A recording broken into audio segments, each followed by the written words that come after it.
Good morning, everybody, and welcome to our October 11th meeting of the Metropolitan Governance Task Force. It's great to see everybody, and we have a number of members and guests online as well. And so our first item of business is adoption of the previous meeting's minutes. Representative Koznick. Mr. Chair, good morning, and I would move the minutes of September 27th, 2023. The minutes are moved. Is there discussion? Ms. Paddock? Okay, thanks. And all those in favor signify by saying aye. Aye. All those opposed, the motion prevails. Thank you, Representative Koznick. Our next item is a discussion on public engagement. I think we'll put this off until Senator Dibble joins us online. He's been kind of heading up, along with Ms. Beckman, the conversation about engagement. I think they did come up with some dates to do some field hearings, and once Senator Dibble joins us, he'll talk a little bit more about that. So if we can just hold agenda item number 3. We'll have a more detailed discussion once Senator Dibble joins. So our next item is, again, we're responding to several things that committee members have suggested we talk about. And this is one in particular that I think is really, really important to our work. And I believe Representative Cleveland was involved in the MPO item here, so that's great. And so we have MnDOT to do a presentation on Greater Minnesota Regional MPOs. And then following that, we have experts from the University of Minnesota that will talk again about the role of metropolitan planning organizations. And members, this is so important because the Met Council is our regional metropolitan planning organization. And I think the committee correctly identified getting some strong background in this to inform our future deliberations. So that is why this is on the agenda, and it is sort of the bulk of our agenda in addition to a deep dive into the Met Council budget. So with that, is Tim Sexton here? I think I saw Tim. Great, we have a couple more members joining us. Excellent. Just sit here? Yes. Okay. This is like pretend this is a legislative committee. Thank you, so Chair. welcome to the task force and a regular session standing legislative committee. So welcome to our task force. Please state your name for the record and proceed with your testimony. Thank you, Chair. For the record, my name is Tim Sexton. I serve as Assistant Commissioner with the Minnesota Department of Transportation. Welcome. Thank you. And I believe there's a PowerPoint that accompanies this. Do I run that? Sure.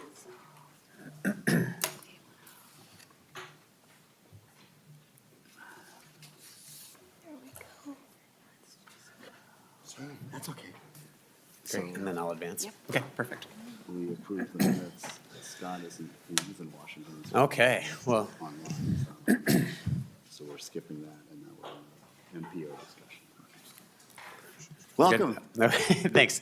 Chair and members, appreciate the opportunity to share a little bit more about the MPOs in general, but really was asked to share with a focus on Greater Minnesota MPOs. So we have 7 of those that we'll be focusing on, with a little bit about the distinction between the Greater Minnesota MPOs and our transportation management areas, including the Met Council and a recently designated area in Fargo-Moorhead. So a little bit about MPOs in general. So these are, I think it's important to note, this is a federal designation. And really the key function is to lead the planning process in areas with over 50,000 population. And the other key piece here is that this is really all orchestrated through what they call a 3C process. Which is coordinated, comprehensive, and continuous process. So effectively what that means is that MPOs don't work in a vacuum. They're working with the public, with the state DOT, with counties, and with the affected government organizations within their jurisdiction. So the other piece about MPOs, sort of how they're designated, is this comes every 10 years. The federal government looks at the decennial census to look at population numbers to determine the boundaries of the MPO. So you can see on the map here, those green boundary areas, those are adjusted every 10 years based on the census. And these do have some implications in terms of the metropolitan planning areas, which are those green areas. As the urban areas tend to expand, those boundaries are adjusted, which impacts sort of who is incorporated into that transportation planning process. So we have two types of MPOs. One, we have small urban. Of those, we have, this is going to be a little bit confusing because of Fargo-Moorhead, but we're going to say we have 7 of those currently. And then transportation management areas, which includes the Met Council, and those are population centers over 200,000. So currently we have 8 MPOs in Minnesota, 2 of which starting next year will be considered TMAs, or transportation management areas. All are required to follow the 3C process, and some of the main outcomes and products that they need to work on are the Metropolitan Transportation Plan, or MTP, the TIP, or the Transportation Improvement Program, and they need to maintain an annual planning program of studies and budget, which is the unified, the UPWP, which we'll talk about in a moment. So we talked about the TMAs. I'm not going to go into too much detail here because I think the focus is more on the greater Minnesota MPOs, but these are areas of over 200,000, and they do have some additional requirements. So that includes maintaining a congestion management process, which is really this whole policy handbook, performance measures around congestion management, includes everything from asset condition to freight movement to sort of to delay and reliability measures. They also receive direct appropriation of transportation or federal funds. So talk some more about that later, but they get the money directly from the federal government and distribute it, unlike the other MPOs that the money is distributed through MnDOT. And then they also have a board, which I think we have some folks who on this committee who are serving on such boards, so I won't go into that detail, but it's a separate level of governance with the TMAs. So I mentioned previously, until very recently, the Metropolitan Council was the only TMA in Minnesota. With the last census up to 2020, Fargo-Moorhead Metro exceeded 200,000, so it will be designated as a transportation management area. So they're going to be more similar to the Met Council. So that'll be a new experience for us in Minnesota to have a TMA in Greater Minnesota, but also because it is a bi-state TMA. So that metropolitan area includes both Fargo, North Dakota, and Moorhead, Minnesota. I mentioned before that the TMAs get direct federal appropriation of funds, and you can see some of those that are identified here on the slide. I won't go into all of these individual programs, but you can get a sense through the Met Council of what those are and the amounts that are directly appropriated to the Met Council. The other piece here is that the TMAs do a regional solicitation with some of those funds. So I think many of you are familiar with that solicitation through the Met Council. But that's, won't go into too much detail there, but that's also has a connection to the board and Met Council. I think the next presenter will speak more to the Transportation Advisory Board that helps to determine how those funds are are distributed.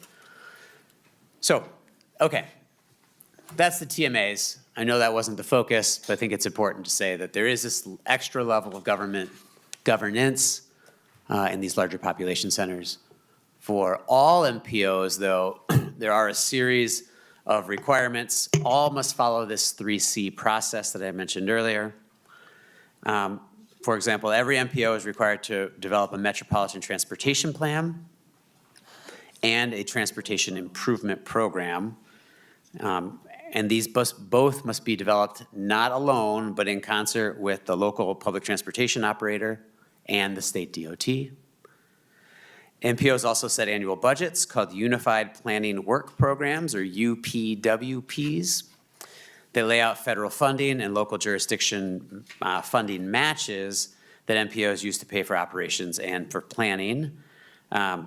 These UPWPs are governed by federal requirements that include everything for what must be included, along with things like non-discrimination requirements, Title VI, Americans with Disabilities Act, environmental justice, and others. The other thing is that the MPOs must use a performance-based approach to transportation planning and decision-making to support goals and purposes. Each MPO, regardless of TMA or not, must establish some performance measures for how they're evaluating their program. And finally, MPOs must have a public participation process where members of the public, local agencies, and others have an opportunity to engage in all of these planning documents. Okay, so we talked about the MPOs. Really, this is a federal designation. In Minnesota, we also have a separate structure that that's Minnesota specific, called the Area Transportation Partnerships, or ATPs, that was created alongside federal transportation reauthorization in the 1990s. These have slightly different boundaries than the MPO boundaries, with the exception of the Met Council, where the boundaries are the same between the ATP and the MPO. Using a lot of acronyms here, I apologize. But hopefully these are clear. Happy to answer questions if it's not at the end here. The ATPs, or Area Transportation Partnerships, guide regional transportation planning efforts and help prioritize the use of transportation funds in the region. Unlike the Met Council, though, they do not have sole authority to distribute those funds. So that's really done in concert with the State Department of Transportation. So, yeah, I think that's probably it for that. And, okay, and a little bit more about the, the MPOs in Greater Minnesota, their governance and their funding. You can see here on the slide, this table, I won't go into all the detail, but the key here is that we have 4 of the 7 Greater Minnesota MPOs are by state. So there's coordination not just with their local cities and counties and stakeholders within Minnesota. Oh, did you? Okay. Did we lose it? Yeah. So I'm referencing a table that no one can see. I apologize. And members, Mr. Sexton's almost done, and then we'll take a few minutes for questions once he's done. Yeah, I just have 2 more minutes. Okay. All right, great. And this is just more for your reference than anything else. So the key here is that many of our MPOs in Minnesota are by state, so there's additional collaboration that has to happen with Wisconsin or North Dakota. There is governance structure, including elected officials and others. All of these MPOs do have boards of various sizes and various structures, but you can see here, elected officials play a critical role in all of them. I think we can jump to this one here, just to give you a sense of what the funding looks like for those Greater Minnesota MPOs. I'm on the final slide 10. This shows the funding that runs through these MPOs. So we've got federal dollars that are suballocated from the state to the MPOs under this consolidated planning grant. We also have, you can see the state planning grant. That's money that goes directly, that was appropriated from the legislature to these MPOs, with the exception of Met Council, that does not get any of that state planning grant because they have so much of the federal dollars are running through them directly. Also, just to highlight here is just you can see the transit dollars that also go through the MPO to transit providers in their regions. Maybe just a final note is that we have been hearing from MPOs, Greater Minnesota MPOs, they've been organizing requests to increase the amount of state planning grant funding for the next, in the future. I think this is a key issue because of all the work that they're doing and that they need to do. And you can see that the funding, you can see those funding levels and how additional funds might be useful for them to execute all the functions we outlined earlier. And that is it for me. I'm happy to take any questions. Okay, thank you very much, Mr. Sexton. So far, I've got 3 and 4, and then I've got 1, and then after we got a few, but members, okay, I'm going to say on this, because we have a long agenda, very quick questions, and Mr. Sexton, quick answers, if we Fair. can do that. So first up is Representative Weens, then Representative Bingham, Professor Orfield, and then I believe Commissioner Green after that. Okay. Thank you, Mr. Chair. Thank you. I'm sorry, Senator Pratt after Commissioner Bingham. Okay. Okay, thank you, Mr. Chair. In the right order. Mr. Sexton, thank you for that quick brief piece. My question goes to proportionality on these bi-state MPOs and whether their board composition is represented by population and also on the funding receipts and their allocation if it's by population. Yes, Representative Chair, great question. The board compositions, I believe, varies. I can get back to you on the specifics, and we can update that table and share it with this group. In terms of the funding, it is by population within the state largely, and so but that said, the funding goes to either one state or the other. So for example, with the Fargo-Moorhead Council of Governments, or FMCOG, the city of Fargo will be sort of allocating, all the funding will go to them to be the one entity that's distributing the actual funds.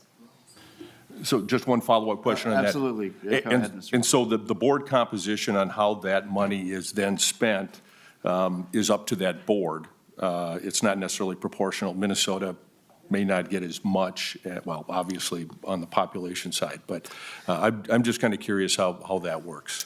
Yeah, and I'm going to get back to you on that if it's okay, Representative and Chair, because I think there is it varies by area, but in general, it functions similar to, like, say, the Met Council, where there's a process they go through to identify and make recommendations on where the funding goes.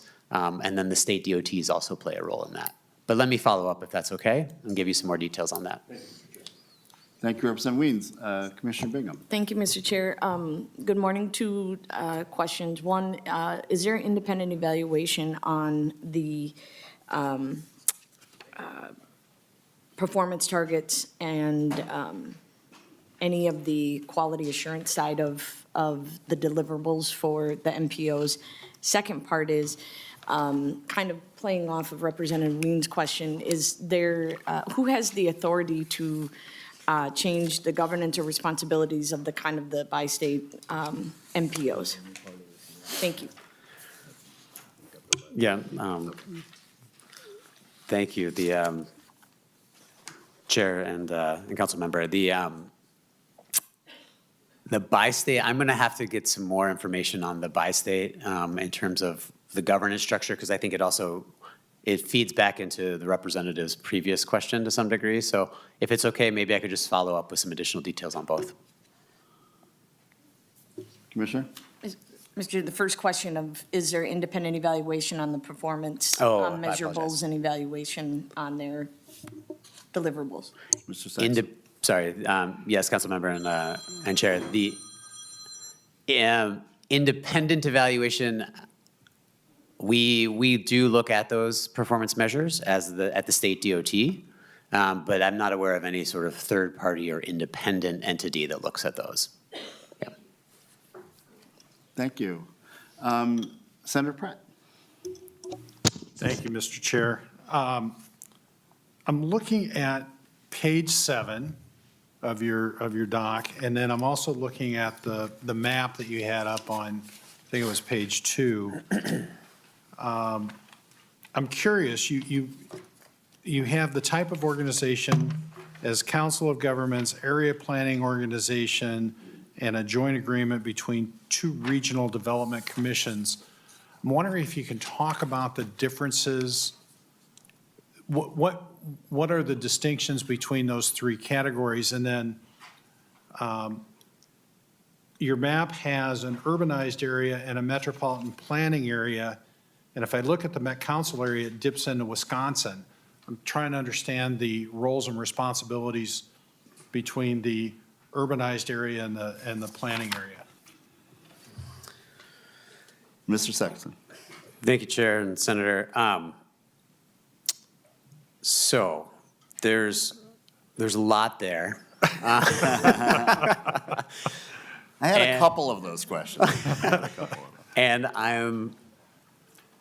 I could give you some high level, but I'm wondering if it would be better suited to provide a more detailed response with some details as a follow-up. Yeah, absolutely. But I would like to get some sort of high level just for clarity. Yes, so in general, the title, whether it's a council of governments, or Metropolitan Council, or the different MPO titles, there are some small differences, but they are largely, I think it's fair to say, largely a naming convention. The next speakers may have some more detail to add to that, but I don't think that there are necessarily substantial changes of a council of governments versus some other title for the name. In terms of the planning areas, it's a larger shed that is captured in those urbanized areas that are impacting those urbanized areas. That would be that green area versus I don't know if it's dark blue. Mine's black and white here, so I apologize. But the smaller urbanized area. So they're largely subject, though, to the same restrictions or the same opportunities for funding, for transportation funding and planning, whether you're in the green area or the urbanized. Does that partly answer your question? So, Mr. Chair, if I may, just Senator Pratt. to clarify. So it looks like the planning area for the Metropolitan Council extends into, say, St. Croix County in Wisconsin. The Metropolitan Council would be responsible for transportation planning activities that would affect that county? Senator and Chair, no, but they are, this is where it gets into cross-border issues are a little bit, I need to do some more follow-up for you all, and for myself. Not super well-versed in the cross-border, but in general, they are considering that larger travel shed that impacts the urbanized area. And in this case, for the Met Council, they're not investing in projects that are in Wisconsin, but transportation and land use decisions made in Wisconsin do impact transportation decisions within Minnesota. Okay, I was just confused because you said something about equal opportunity for funding, and I thought maybe that extended out. And I apologize, I misspoke there. So Okay. there's some unique issues with the bi-state or even Met Council that's not a bi-state MPO, but obviously impacted by decisions made in Wisconsin. Don't worry, I'll be asking similar questions to the next presenter, too. Good. And speaking of the next presenter, let's try to get to that presenter by about 10:30 if we can. I have Professor Orfield and Commissioner Green, and if there's anyone else, please let me know now. Professor Orfield. Thank you, Mr. Chair. A question I have is when MPOs and state highway departments diverge on transportation decisions, so they have a different allocation plan, the MPO and the State Department of Transportation. I know this never happens, but if it did, who has the authority over that decision? Mr. Sexton. Yes, sir. I was making a quick note of the last question. Apologize, Chair and Professor. So this is where the 3C process is really important. And there's MOUs that are developed that outline sort of that authority. But in general, there's an agreement. How do I say this? It's not that there's never different perspectives, but the governance of the MPO outlines sort of how those decisions are made. Mr. Orfield, any follow-up? Yeah, I'd like a clearer answer than that, but I Well, appreciate the difficulty. I think on any testifier, really, members, you please feel free to, follow up with testifiers, and then we can get a response in writing and share it with the rest of the task force. So thank you, Professor. Commissioner Green? Thank you, Mr. Chair, and I was sort of paring down my questions as we spoke. I was going to ask, on slide 7, when you talked about the different MPOs, different models, et cetera, I was going to ask you, is there a model that's particularly high-functioning? But I decided actually to maybe morph that question as a question to you, Mr. Chair, which is, will we get a similar presentation on MPOs across the nation that are doing well managing transit? Yes. I'm glad you asked that question, Commissioner Green. We're really getting some of this background information done this month, and then we're going to really do a deep dive into other models beginning in November. And so if people, and I'm looking at maybe a few folks in the audience here or in the public, have ideas, we know about the elected Met Council in Portland, but, if there are particularly councils of governance that you think we should make sure that we engage from around the country. I know Denver is one I'm particularly interested in. I've heard Sacramento. So, we really look at those too, and of course, other models as well that aren't just direct election and COG. So really, November is our deep dive into that. So I'm glad you asked that. I was going to share that with the committee later. Thanks so much. Okay, any other questions? Well, thank you, Mr. Sexton, and I think we have a couple of follow-up items with Senator Pratt and Professor Orfield, and really appreciate your being here, and this is a very helpful presentation. Thank you, Chair. Appreciate it. Okay, members, we're going to revert back to item number 3 on our agenda, which is the discussion of public engagement. Senator Dibble is on, and he assures me this is a pretty quick item. So, Senator Dibble, I see you. Greetings. Greetings from Washington, D.C. I'm right in the middle of the speaker election process. I'll let you know how that comes out. Speaker Dibble. Speaker-elect. Thank you for the time. With Taylor's help, we've taken one additional step on this, and hopefully by this time, 2 weeks from now, we'll have a more thorough report. But we have selected 3 dates for public participation. We thought we would vary the times, or at least have one opportunity kind of not in the evening, because not everyone works, regular work hours. And so we thought we'd give an opportunity for folks who work second or third shift to come as well. So the dates that look like they were the most viable are Monday, November 6th, that would be an evening meeting. Thursday, December 14th, that would be a midday meeting. And then Tuesday, January 9th, an evening meeting. And as we've discussed previously, we'll do this tandem so that we stay within the confines of the requirements as the statute sets forth. So we'll do these either in city council chambers around the metro or park buildings or places like that. Beam the meeting back to this room, and hopefully we'll have a good cohort of members of this task force, either here at the Capitol or out in the community, for the purpose of receiving public testimony. And so the next steps are, just some of the logistical pieces around finding the locations, doing the publicity, and so that people are well informed of this opportunity, and then also communicating to all of you when and where, so that if your schedules allow, to come and be a part of that opportunity to receive public testimony. Thank you, Chair Dibble. And we have a question or comment from Commissioner Bigham. Thank you, Senator Dibble and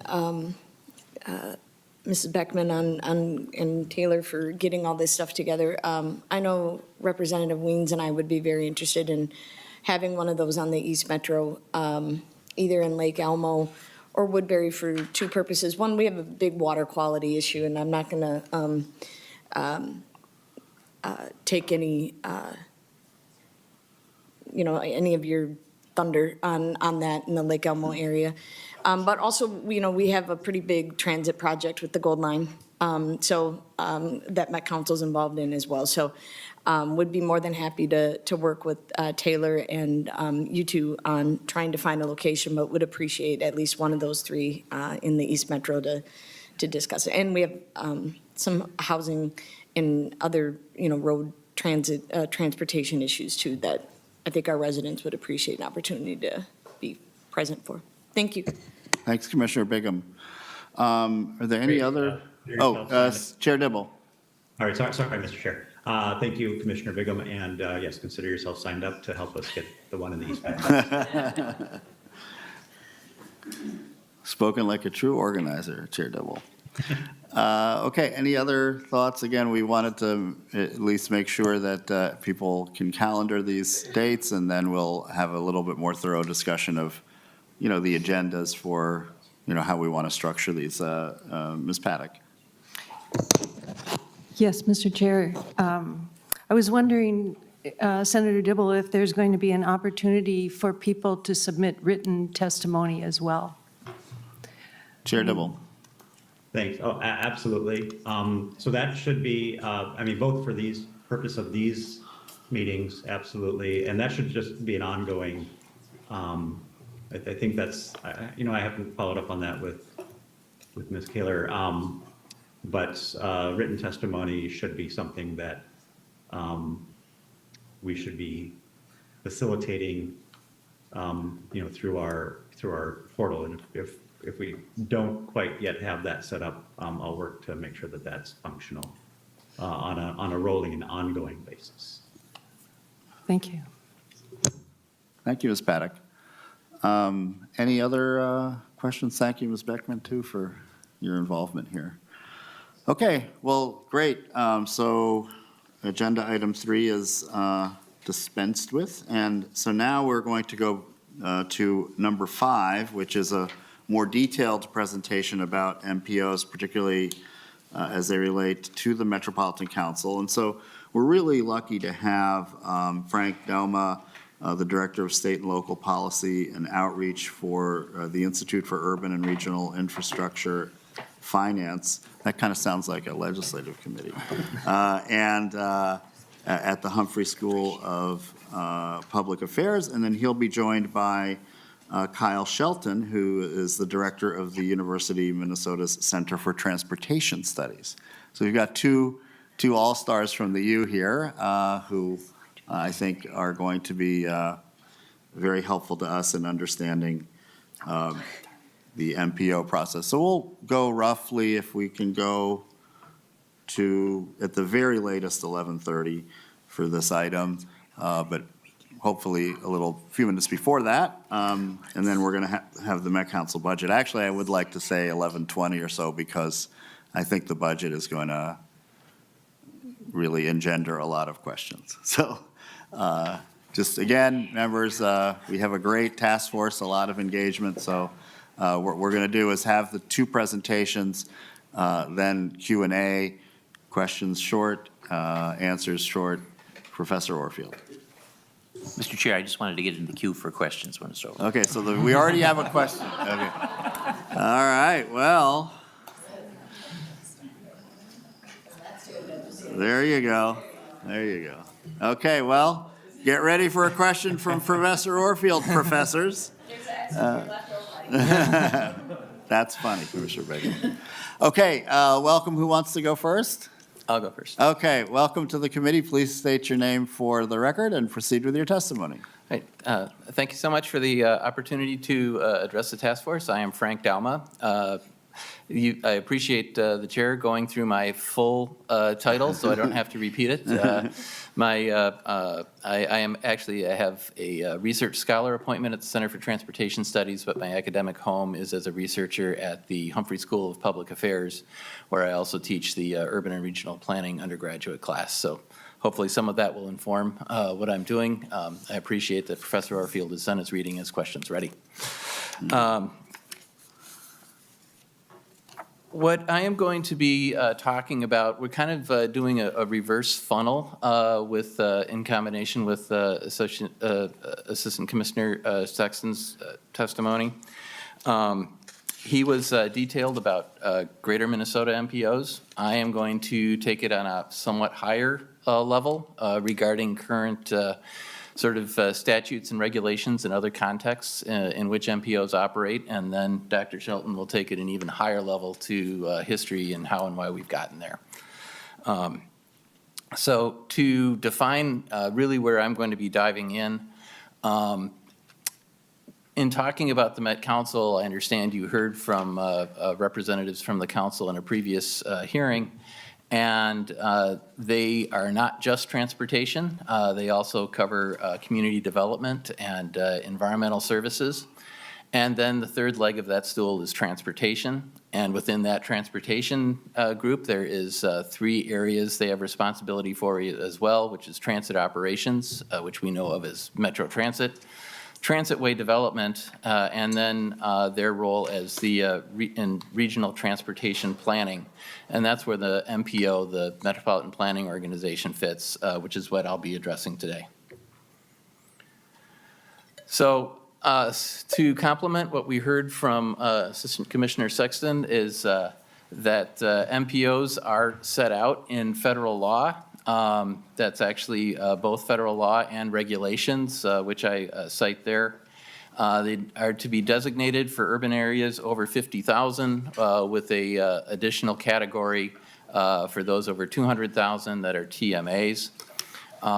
The policy board is, or the law calls for a policy board to be established that carries out long-range transportation plans, as we also heard about, and then transportation improvement plans, or TIPs, and I'll talk about that a little bit further as well. If a MPO is established new, and I don't mean to indicate that this is going to apply to Fargo-Moorhead because they have existed previously, and that's not going to be an area where I have knowledge. But if a MPO were crafted out of whole cloth, the law requires that that board needs to include elected officials, local elected officials, also officials of public agencies that administer or operate major modes of transportation. So that would probably be the head of a transit operator. And then state officials, which would likely include DOTs and possibly other related state departments. However, the law also clearly states that MPOs that were established prior to the current law, and actually prior to 1991 when this requirement came in, if I recall correctly, they can continue as originally established. They do not need to meet those requirements in terms of membership that I just went over. Now, the key element of what makes an MPO is the designation of an MPO. A body becomes an MPO when it is declared to be so. Again, if one is to be established new, it requires an agreement to be designated as such from the governor of the state, the local governments representing 75% of the urban area population, and must also include in that 75% representation from the largest city within that urbanized area.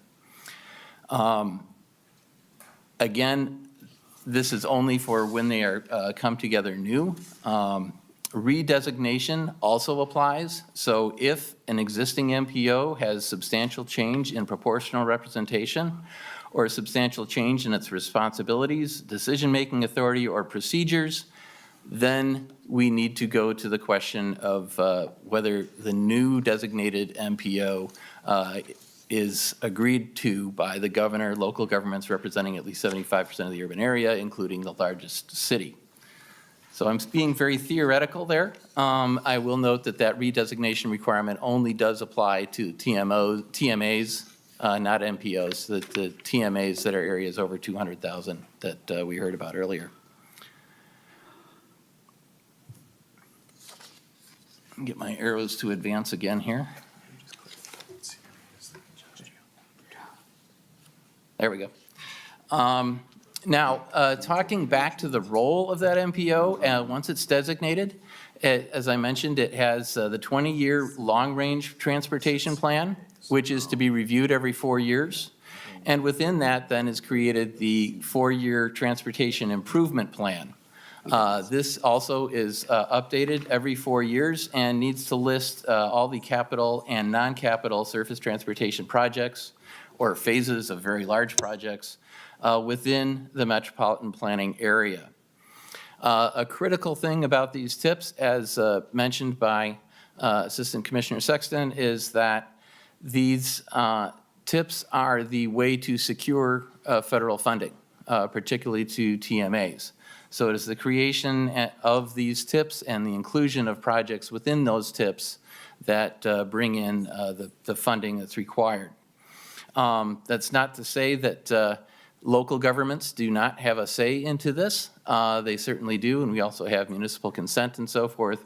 But without the tip created by an MPO, the federal government does not know where to send its money. Very high-level discussion then of how this applies to the Met Council. It was designated by the state legislature in 1973 as the MPO, and since that was before 1991, it continues to do so and is legally recognized as such. I believe the Blue Ribbon Commission, which you may have heard from before, 2020, also noted that this has been reviewed by both state and federal government and agreed to as the proper way to proceed.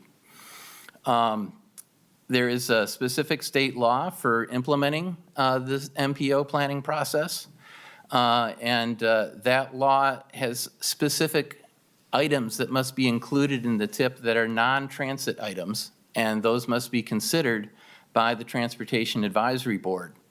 The membership of that board is also outlined in state law and is quite comprehensive, including members of the public, elected officials, transit officials, other non-transit transportation officials, and so forth. What is something that was interesting to us is that this state law makes these requirements of the tab for non-transit projects. It is silent at best regarding how the tab applies to planning and receiving funding for transit projects, although transit projects are included in the tip, and the tab does review and approve the whole tip before, or recommend the whole tip before it goes to the Met Council, which then does the final approval. And then my last note here is that the model of the MPO across the nation can vary widely. As I mentioned before, an MPO can exist as designated by the state whenever it made that determination. And so the form of these MPOs varies widely across the nation. Very commonly, we have councils of government that consist of local elected officials as well as appointed members. And one example of this is the Council of Governments in Denver, as was mentioned earlier. There are other appointed planning commissions. Just one example of this is the Delaware Valley Regional Planning Commission in the Philadelphia area. And also was mentioned the getting to be very famous elected council in Portland, Oregon, which I believe is the only one in the United States that is directly elected. FHWA has done a good job of cataloging all of these, and so at that link there, you can get a good list and links to all of the local organizations. If my information is correct, when it comes to multi-state MPOs, you can be as complicated as Chicago if you like, which has 3 MPOs for that one metropolitan area. Note, however, that in looking at all these examples, any substantial change, which has not, to my knowledge, been fully defined what substantial means, but a substantial change would require those additional approval and designation requirements in going forward. And with that, I will conclude my remarks and turn it over to Dr. Shelton. Thank you. Good morning, everybody. Chair, members, nice to see you. I'm Kyle Shelton. I'm the director of the Center for Transportation Studies at the university. It's lovely to be here this morning. I'm going to try to introduce some more acronyms that are three-letter T words. We'll see how we do. I don't know if we'll get more than tip and tap, though. I just wanted to give a little bit of a higher view, as Professor Dalma said, about sort of the history and the connections to today's MPOs and where they're coming from.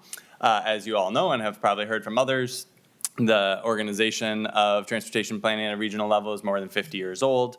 The goal of this is that they are not confined to a particular city or a particular county, right? These are cross-jurisdictional, regional issues. And this Highway Act of 1962 introduced MPOs as a regional planning body and a vehicle to provide what Assistant Commissioner Sexton was talking about, the 3 C's of planning, right? Cooperative, comprehensive, and continuing multimodal planning for these areas. One of the things I want to highlight, not just about the timing of this history, but also the context within which it was happening, is that in the 1950s and the 1960s, regional development was kind of a Wild West across the United States. Smaller jurisdictions were competing with large cities to try to annex territory, to try to make claims for growth areas, to capture tax base, and plan all of the systems that go with that. I know the Houston example intimately. That was perhaps one of the most unhinged competitions for land. But a lot of the kind of regionalization and centralization of planning and of services were happening at the same time in that context of multiple jurisdictions sort of fighting over who was going to get what and control what decisions and what systems. In addition, I also wanted to highlight that the first major federal investments in mass transit were happening at about the same time. The precursor to the Federal Transit Administration, UMTA, the Urban Mass Transportation Administration, was enabled in the early 1960s as well. And quickly, the combination of highway planning, road planning, and transit planning became a complicated part of the overall system that we're talking about.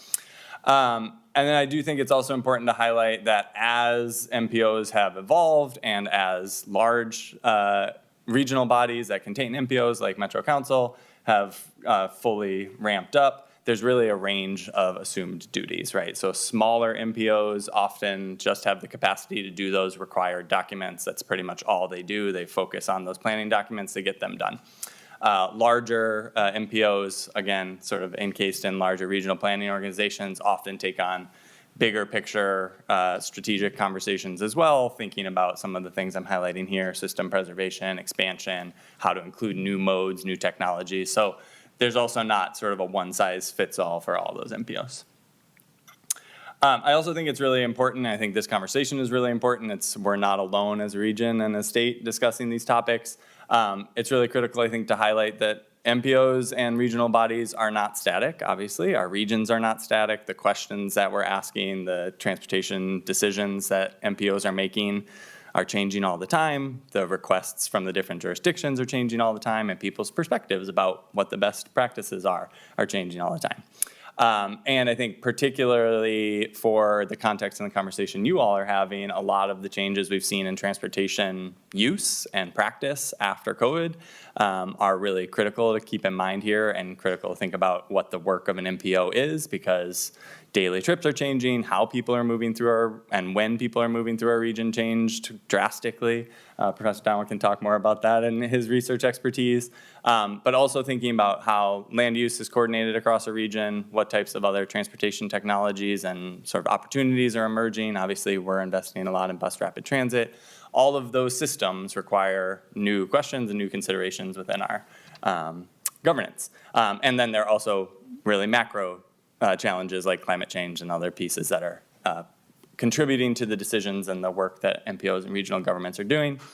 I also think it's, I know this group has already thought about, and I know Professor Dama and Assistant Commissioner Sexton both talked about this too, sort of the challenge of balancing regional level systems and decision-making and funding, much of which is federally mandated and shaped. Also comes down to the dynamic between local priorities and decision-making and funding. And so striking that balance, figuring out how you both give localities a position to state what they're looking for and have a stake in the conversation, but also recognizing that a lot of those systems that we're talking about are regionally created and regionally supported and cross all those jurisdictional boundaries, I think is one of the primary challenges an MPO and a regional planning organization fits. Professor Dama already talked to some of this, but some of the unique elements I wanted to highlight for Metropolitan Council in particular is that this dual role as both a transportation planner and a transit operator is almost unique to Metropolitan Council. I'll talk briefly in a moment about Las Vegas, I believe is the only other regional group in MPO that also operates transit. That is a whole nother ball of wax for Metropolitan Council, right? So the MPO is here doing the planning. Metro Transit as the operator is a separate entity, a division of Metropolitan Council. And the fact that Metropolitan Council as a body is in charge both of the transportation planning and the transit operations is very different than almost any other structure. As Professor Dama alluded to, the transit operations mission is not included in TAB, right? So he was highlighting both the example that TAB doesn't have clear jurisdiction even over the planning of transit. It definitely does not have jurisdiction over the operations of transit. That is all contained by Metro Transit, and Metro Transit reports directly to the council itself, not to the TAB. One of the things to highlight there is that arrangement basically means that the type of working advisory committee that Metropolitan Council has on land use and environmental services and other big tasks that it takes on more or less doesn't exist for transit operations. Metro Transit does not have an independent transit board. Most other transit agencies do have an independent board. Sometimes that reports up to the regional planning organization, but most often it is an independent governing body. As it stands now, Metropolitan Council has Metro Transit staff and leadership, and the council and transportation operations questions are mediated through that arrangement. So that is, I think, a sort of governance gap in some ways. We all know the work that Metropolitan Council has on their plate is significant, and basically that body that in many other contexts does a lot of the thinking and strategizing about what a transit system operation plan should look like and sort of what operations looks like doesn't exist. So Metro Transit brings those choices and brings those conversations directly to the council, and that body has to decide. And then I also did want to highlight too, part and parcel with that last point, that there is also kind of an innate tension between regional decision-making and planning and transit provider role that Metro Council plays, because innately, when other entities that have separate boards, like many of the suburban transportation agencies, like the Minnesota Valley Transit Association, agency, or Southwest Transit, they have independent governing boards. When Metro Council is speaking to them about planning or funding or other conversations, there's kind of a natural question I would assume that those folks ask themselves of, are you asking us this as the regional planning organization, the MPO, or as potentially a transit competitor, if you want to frame it that way, right? They obviously aren't always competing, but if they're looking for FTA funds, for example, those different agencies could be in the same pool for different programs. And so I think just wanting to use that to highlight again that the council is the coordinator, collaborator, and competitor with transit operations, right, in this region. So there's sort of a trickiness there as well. Both Professor Dalma and Assistant Commissioner Sexton have given you some examples. I'm not going to go hugely in depth here, but in the spirit of giving some suggestions of other groups you may want to talk to. As I mentioned, Las Vegas is the only other regional government and MPO that both does the planning and coordinates the transit. So I think that makes a lot of sense to talk to that group. Again, I'm not going to go into detail with Portland. Both it's an elected body. They also do some operations. They operate a zoo, which is its own zoo of operations, I assume, but very different from transit. But they do have some other entities do have some of the operational procedures, not just the planning. I also wanted to highlight Houston. They are undergoing a referendum right now in the city of Houston, and I think it might be worthwhile connecting with the COG there, HGAC, the Houston Galveston Area Council, because they are, whether or not that referendum passes, which would basically, it's within the city of Houston, and the referendum's text is to remove the city of Houston from the MPO and the COG, unless it is given more proportional representation.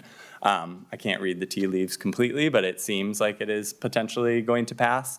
And if it does, it will, as Professor Dama highlighted, open up a whole conversation about what the COG and the MPO might need to do, because it is statutorily required that the city of Houston be a part of both the COG and the MPO. So there are just some, I think, perhaps interesting conversations to have with that entity as well about what they're thinking about, how that negotiation may go. I know it's a different set of questions than we are really asking in Minnesota and certainly around the MPO, but a really interesting context. And then I also just wanted to highlight specifically, and I think you've already heard this as well, not just limiting it to MPOs and regional government planning organizations, also just thinking about connecting with the transit agencies themselves to learn about how they view their relationship with MPOs, I think would be really good.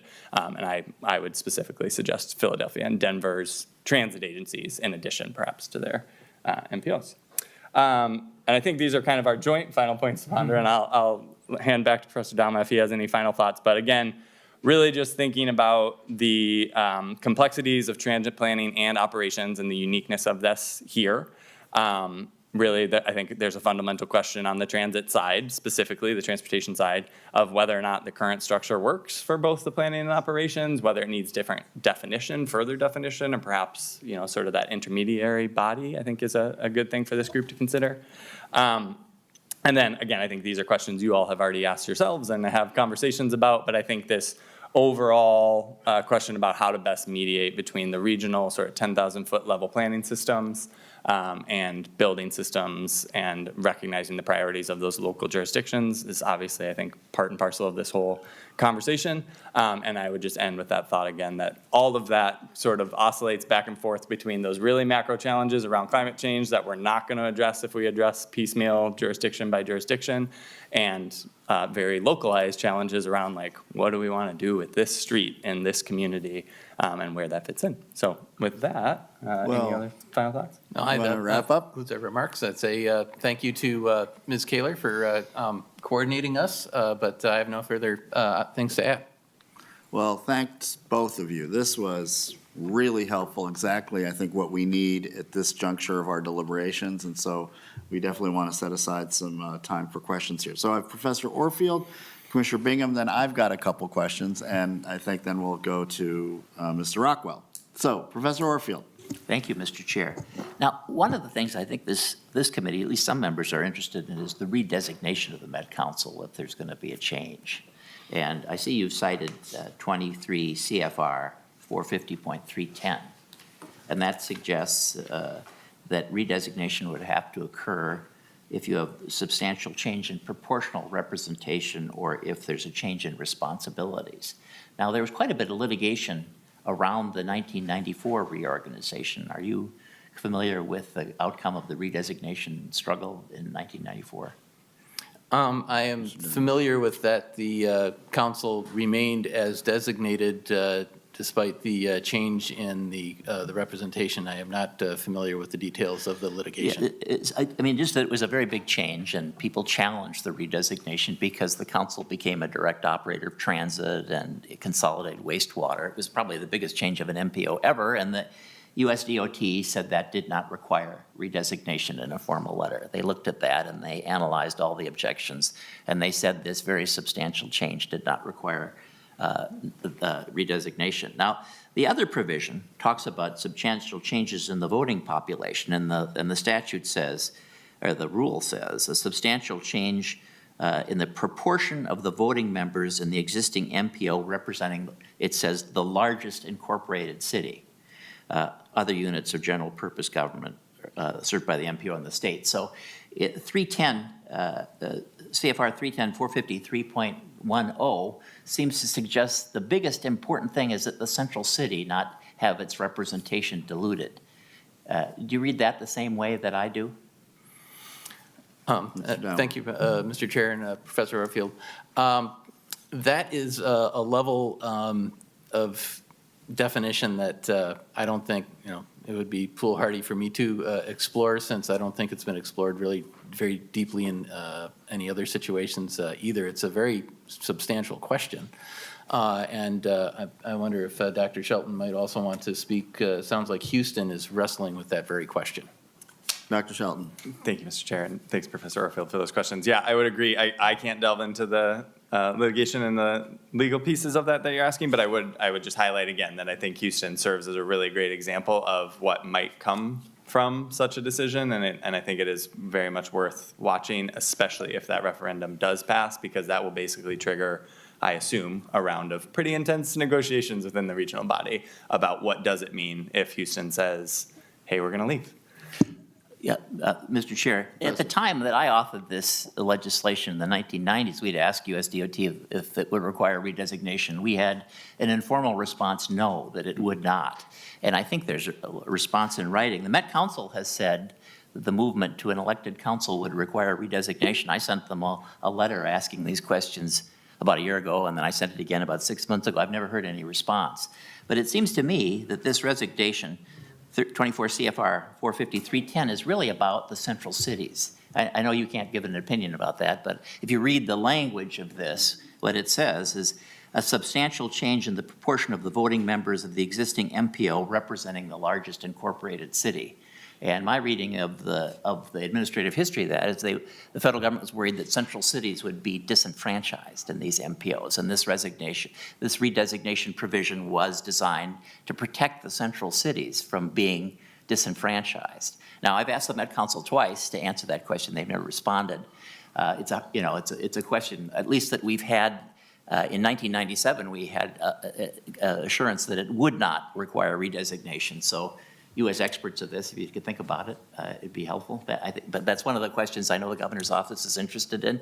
We've asked the Met Council repeatedly. They've never responded to us, at least me. The committee has not asked them, but I've asked several times, but they've never responded. So I just think that's an issue we should clear up. Thank you. Thank you, Professor Orfield. I think I heard some conversation here that might have been covered in the Blue Ribbon report. So maybe we could find that citation and share it with people.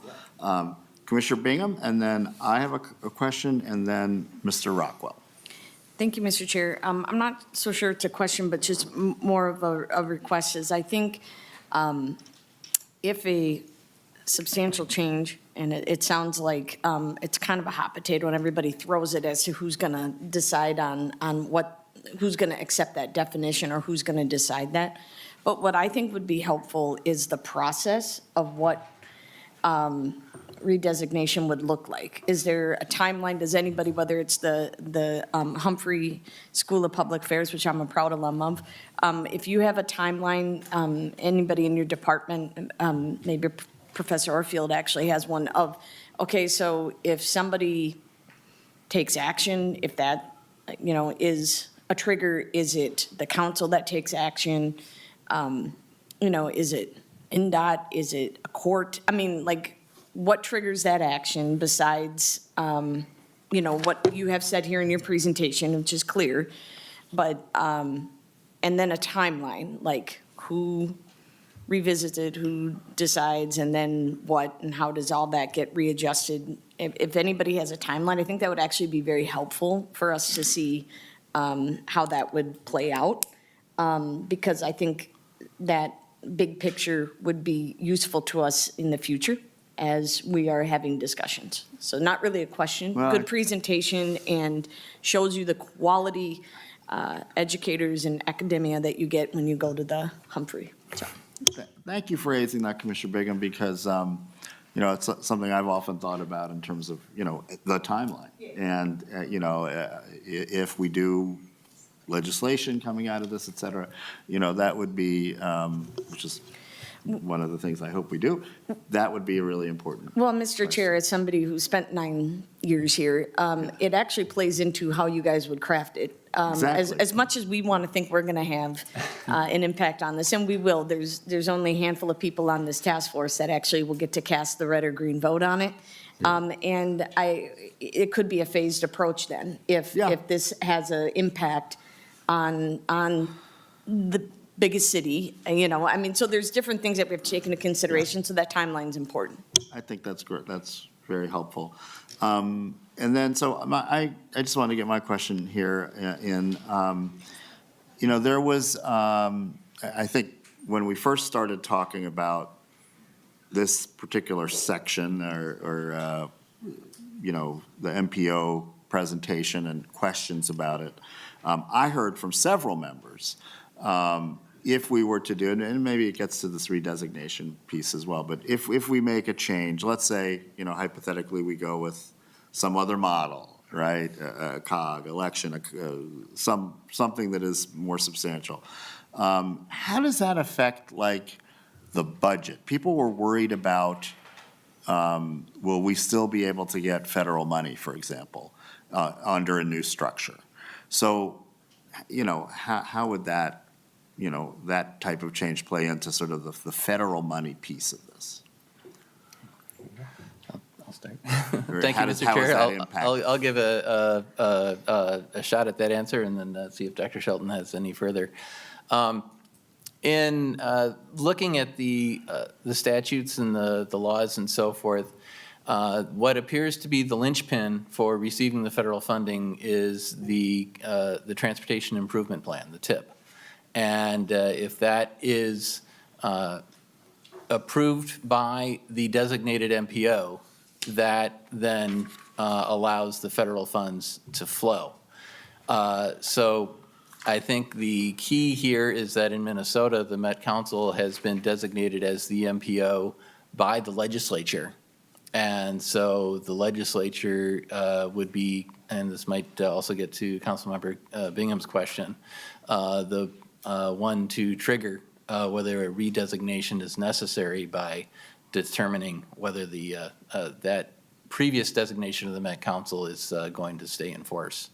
And if it does not, then we go into the whole Houston question of how do you make sure you get everybody together to redesignate an MPO, because it is no longer just the legislature that gets to designate the MPO. It requires the governor and representation of 75% of the population, plus, which includes the largest city. I did some quick math last night on that about the metropolitan area. 75% of the metropolitan area is about 2.7 million people, and Minneapolis and St. Paul only make up 700,000 of that. So it could be quite a process. Okay, helpful. Did you? Just. Then we'll have Mr. Rockwell. Thank you. Yeah, okay. Thank you, Mr. Chair. And just to kind of follow up on that question, when you talk about 75% of the population accepting or approving significant changes to the Met Council, has that historically been at a direct election? Has that been from the communities that are impacted, so the city councils, county commissions, those types of things? Or when you say 75% of the population, I'm kind of curious how we get to that number. Thank you, Mr. Chair, and Senator Pratt. I think this gets to some of the questions that have just not been fully addressed, and possibly Houston will be the one that goes first. My impression is that it might be of the cities that represent 75% of the population, but that's not necessary. I don't believe it's declared specifically as to who makes that call. Senator Pratt? Okay. Mr. Rockwell? Thank you. A couple questions related to this dual role of planner and operator, or I guess one question and then a related question, which is, so there are a few examples of that, of MPOs serving as that, or one board serving as the planner and operator. Do we see a substantive difference in the outcomes of the transit systems under those different governance models? And then kind of relatedly, the Metropolitan Council as a whole has both land use and transportation jurisdiction, and there are few of those. Do we see a substantive difference, knowing that there's a link between transportation and land use, substantive difference, advantage or disadvantage, understanding there's a sort of regional versus highly local decisions about what happens on a given parcel, between regional governance structures that have that joint authority and those that don't? And that's a big question. So maybe kind of a sense. Take that. Thanks, Mr. Chair and Mr. Rockwell. So I would say on the first question around transit provision and generally, I can't think of a direct operational difference across those examples. I think on the Metropolitan Council side, it would be more just the level of work that is required for the council itself to oversee that work in addition to Metro Transit. As I mentioned before, basically the gap of not that intermediary authority or that governing body from the agency, I think, is the biggest difference. And so the work of operating is really running from Metro Transit to Metro Council's Transportation Office, who I believe you all are hearing from maybe in your next session. And so I think they could probably delve into the details of what that looks like operationally. But in terms of the service the agency is providing, I think that Metro Transit is very comparable to other systems. And in some ways, the regional focus and the regional body really being able to be a part of those transportation decisions here, I think lead to a lot of the conversations and projects that you all have been having across the region around seeing projects that really can cross multiple jurisdictions and have a body in the council that can talk through those. But I really think it's more about the workload that lands for them. And then I would just agree with you, I think, on your second comment, which is that the connection between the land use and transportation planning is really critical. And in my opinion, having the two of those, at least in the same conversation and same shop, is a really big benefit, because ideally, you're at least not you're removing some levels of silo and being able to say this plan in transportation meshes with this plan in land use, and or here are our goals in these two areas. What do they need to do to support one another? So I think that being under the same roof is helpful. It certainly doesn't solve all of the challenges that come with putting those two types of planning efforts together, but I do think there's a major benefit in being able to have one body say, here are our recommendations for regional land use and the considerations we want all of our jurisdictions to take into mind as they're making the decisions, and then ideally, how do those really connect to the investments and the decisions you're making in the transportation space, because those are intimately connected, and it's a little bit of a chicken and egg of where we put our transportation dollars leading to land use changes, or where land use changes lead to transportation dollars. So the more that those can be coordinated effectively and geared towards approaching the same ends, I think is really critical. Mr. Rockwell, do you have any follow-up? No, thank you. Okay. We have Chair Cleavorn next. Thank you. And my questions are a little bit, I don't know how you're going to answer these. So, one of the questions that I'm a little bit concerned about is that if the law requires the largest city is guaranteed proportional representation, the metro area for us is really two large cities, right, with very separate governing bodies. So would that, my concern would be that Minneapolis would then override St. Paul, and would St. Paul be given that same proportional representation? And I don't know how that looks, because in one answer that you gave today, they're two separate cities, and in one answer you gave, you referred to them as the cities, which I think we often do, right? So would there be protections for St. Paul under this, in a reorganization? Thank you, Chair Cleavorn and Mr. Chair. That is a very difficult question, and not one that can clearly be answered.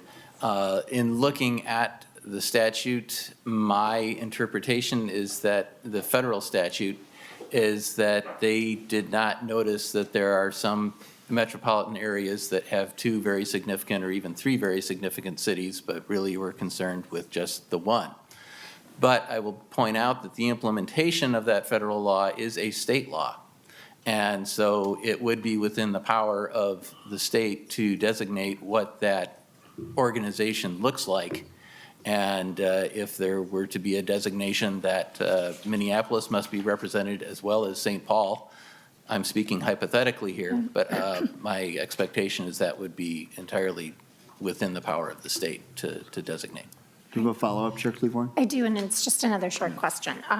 So the question of who is the constituency, right, for that 75%. We talk about population, apportionment, right? And then we talk about local units of government. So who is the constituent of the Met Council? Thank you. Either of you? Yeah, Chair Cleaver- Mr. Chair and Chair Cleaver. I guess when you're talking about somewhat, this sounds a little bit like the question that was asked by Senator Pratt. It's very similar. And in that case, I believe the statutes refer to population, but whether that is expressed by the elected bodies of that population or by a direct referendum is not clear. In terms of the constituency, if you were to define that as, who votes for what, I don't believe that is at all clear, although ultimately any planning agency needs to keep the public in mind as its core constituency. Of course. Thank you, Mr. Chair. Thank you, Chair Cleaver. And we'll go back around here to Professor Orfield. Yeah, I was just looking at again, it's a rule and not a statute that designates this. It's the Code of Federal Regulations, 24 Section 45310, and the language of the rule says the largest incorporated city, although there is a decision by MnDOT that says the two central cities following the census-designated metropolitan area constitute the central city for this. I've looked at, there are 6 redesignation controversies that I can find in the record. And the most interesting one involves Detroit, where Detroit brought a case called Moses versus SEMCOG. They lost the case, but the Obama administration required a restructuring of the voting structure to give Detroit more votes because Detroit was grievously underrepresented on the MPO, although they lost a federal case. There's 2 or 3 other cases where central cities have either withdrawn from the MPO, which requires a redesignation, or threatened to withdraw from the MPO, which would do this. In every case, whether the central cities either withdrawn or threatened to withdraw, the USDOT has made sure that the cities had a better voting share. I'm aware of no other redesignation cases. I can't find any searching all of the legal decisions except that involve the central cities. And the rule suggests, the central cities are the reason. If they become disenfranchised, then it keys this. But we had the most substantial reform of change of an MPO in the country's history, and USDOT thought that was just fine. And several suburban counties challenged the restructuring. But USDOT looked at that substantial change and deferred to the state. I think that this rule is really about central cities and this redesignation. That's really what it's about. Now, I've asked the Met Council to clarify their opinion that it would require a redesignation, but they never respond to my letters at all. So they just don't even answer. So, but I think that it's pretty clear that that's what this is involved, and I think it would be the 2 central cities. But I'm aware of no other redesignation controversies in the United States that don't involve the disenfranchisement of a central city. Okay, great. Ms. Beckman. Mr. Chair, I think it's more a question for you, and some of you have done transportation policy longer than I have. The presenters raise a question that we've sort of circled on in other spaces, how Metro Transit having an operator within Met Council is sort of a conflict, it seems you raised in one of your slides. And in the conversation about governance, has there ever been a move just to have a different governance system just for Met Transit, separate from Met Council? Because it feels like that is, the things you've given us to ponder are not whether having elected officials on the Met Council makes the structure of planning and operation better.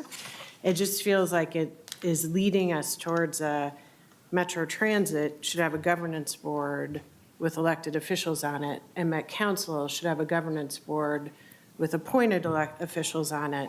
So we've got one group thinking big about the region and one group thinking micro about transit delivery. Thank you, Ms. Beckman. I'm smiling because this is something I've really started to think about a lot in recent weeks, since we kind of convened.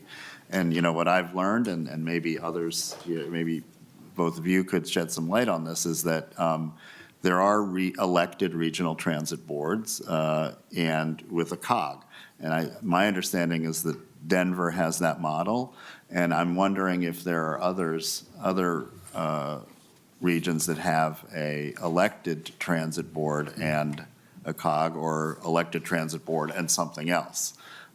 So that is definitely something that's sort of in my thinking that I hadn't thought about until we convened as a task force. So, Ms. Beckman. And can I follow up, in the MnDOT's presentation helped me also get my head around, there's an elected board where the governor appoints elected officials, and then there's an elected board where people stand for election.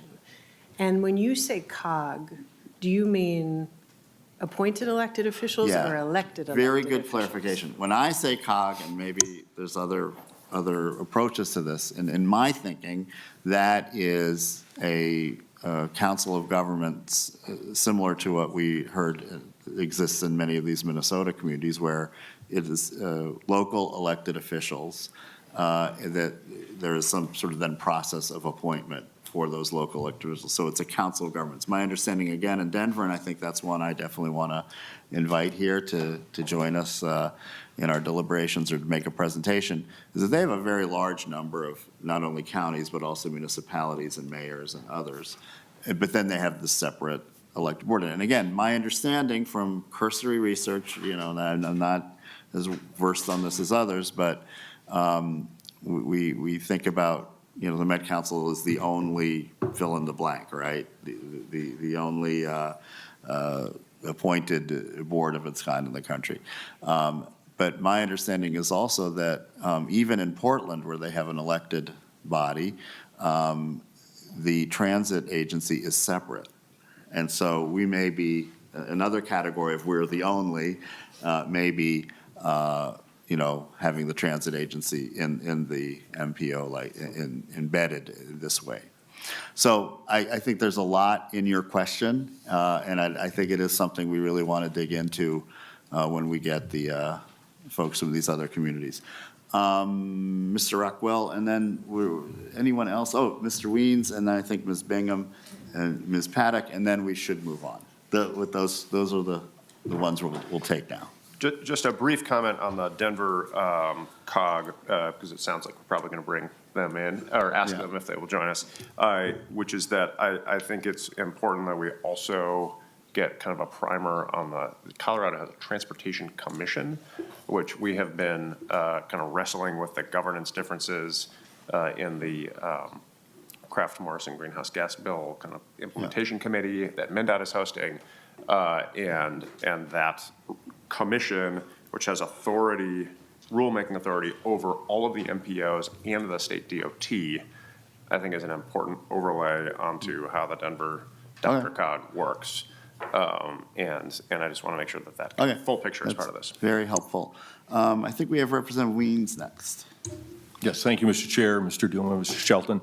I'm curious if there was any research done on the Metroplex, the Dallas-Fort Worth Metroplex, and their governance style, and if you could make any comment.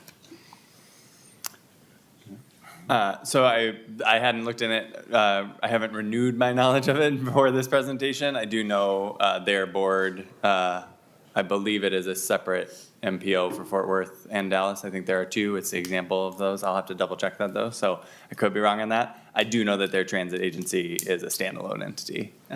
DART is a separate agency. And on that, and I think I know where you're going, because we've got two major metropolitan areas as well. Follow up. So my follow-up is simple yes or no. Can there be two MPOs in the Twin Cities? So Twin Cities East, Twin Cities West, is that possible? Yes or no? Mr. Doolin. Thank you, Representative Weems and Mr. Chair. To my knowledge, there is no reason why that could not, there is no legal reason why that could not happen.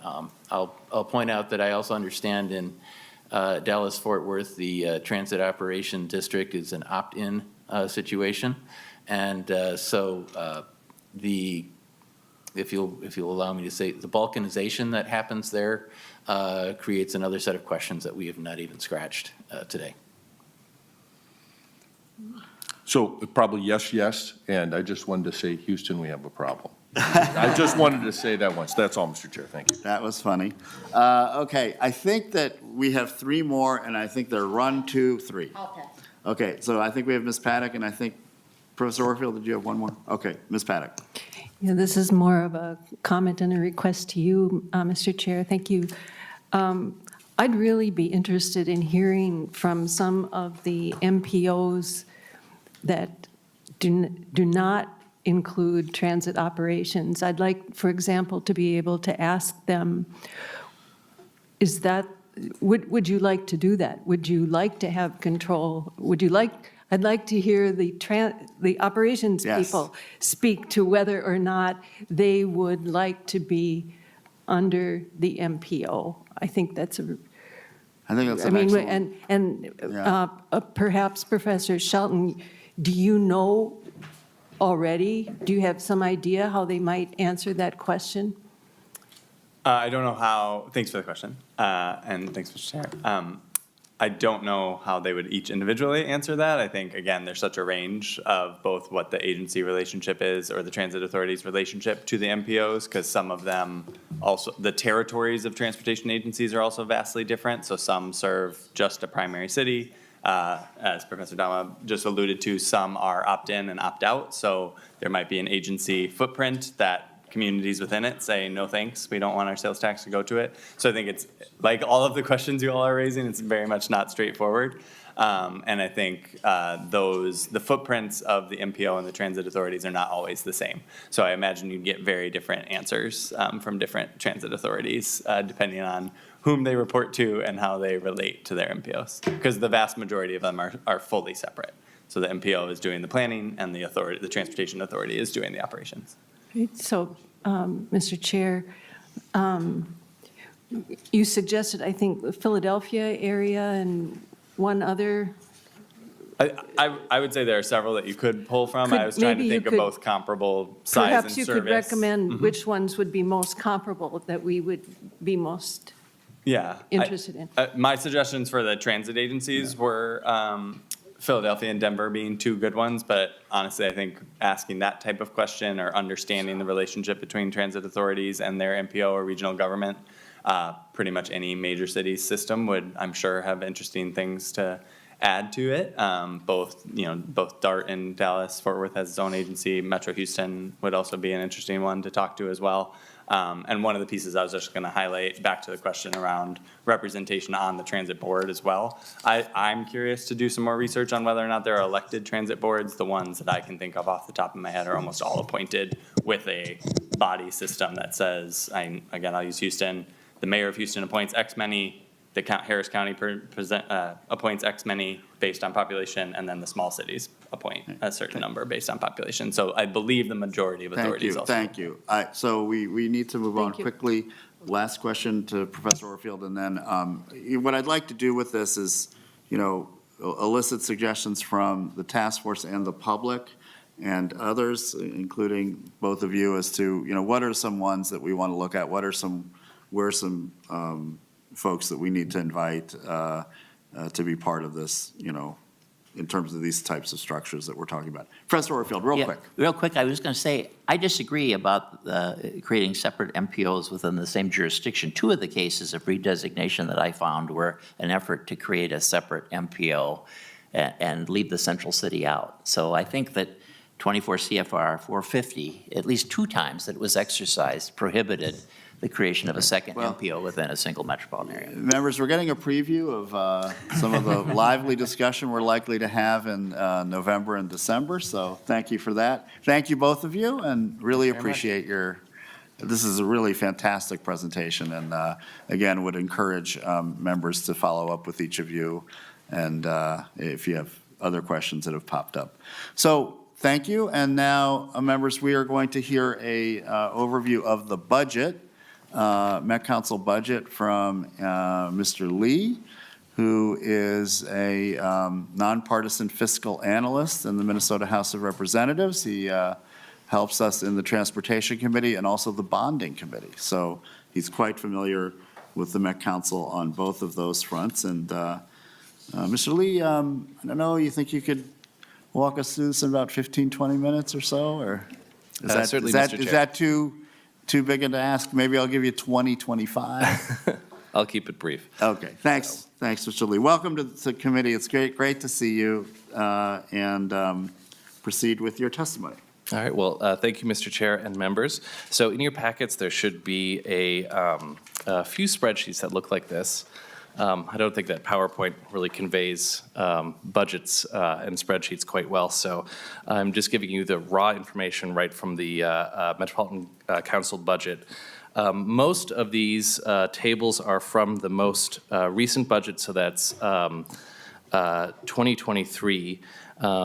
And these show, in the first page, where it's highlighted as places where there has been changes or amendments since the council adopted the budget last year.